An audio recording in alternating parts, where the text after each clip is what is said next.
Motor driver. Press menu to enter the menu interface. Select the motor drive. Place the fiber.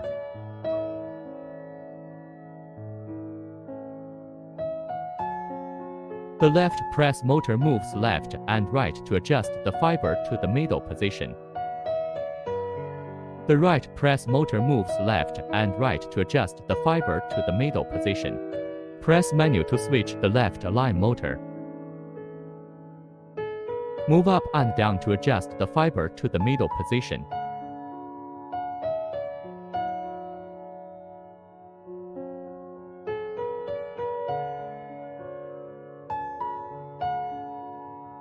Shut down and restart.